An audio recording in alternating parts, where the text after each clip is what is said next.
CapScribe is a fairly unique media remediation tool. It's the creation of a team of people over time. It not only was meant to be freely available, but it does captioning, but also description. And description is something that people are less familiar with because they say captions, kind of like description, like subtitles, right? And this tool did them both.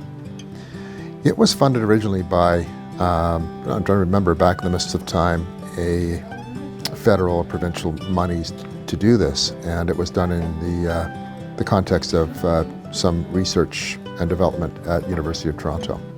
It might be worth giving CapScribe a try.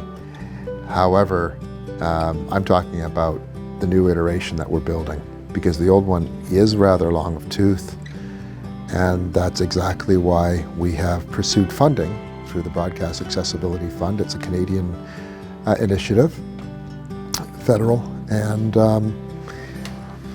we're trying to webify it because the old CapScribe only ran on the Mac platform as well. So general awareness of the need for captioning is increasingly there.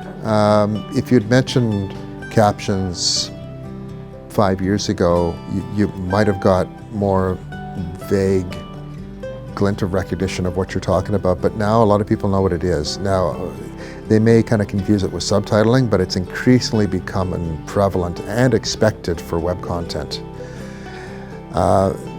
So the legislation is partially responsible for that it's starting to make organizations aware of the need to be compliant, but also general practices. Just from a usability perspective, so many people, you don't have to be hard of hearing or deaf to actually really benefit from captions. And so increasingly people are expecting it, they're seeing it in public spaces, and sometimes they're going, I can't quite hear that.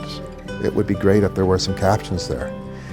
So this will run across platforms or be webified, which is to say platform agnostic. Making it better was always a concern, but we're hoping to take a quantum leap at this level.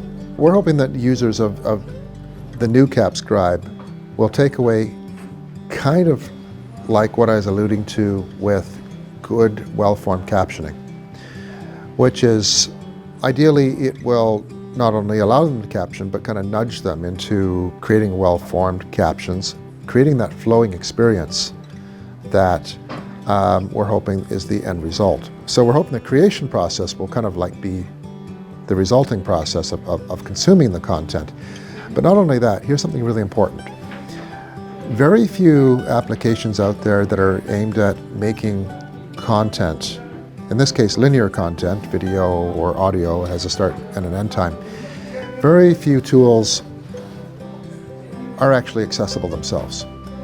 Their aim for the output is to make something accessible, but the means to do it are not. And so we're hoping to actually make the interface itself accessible. So you can't use a mouse for varying reasons. You lack fine motor skills because you had a stroke. You can't see a cursor on the screen, and so a mouse is kind of useless. You're relying on a keyboard or various sorts of switches. Switches can be all sorts of things. It can be foot pedals, it can be big switches, it can be something that's in your mouth that your tongue is toggling.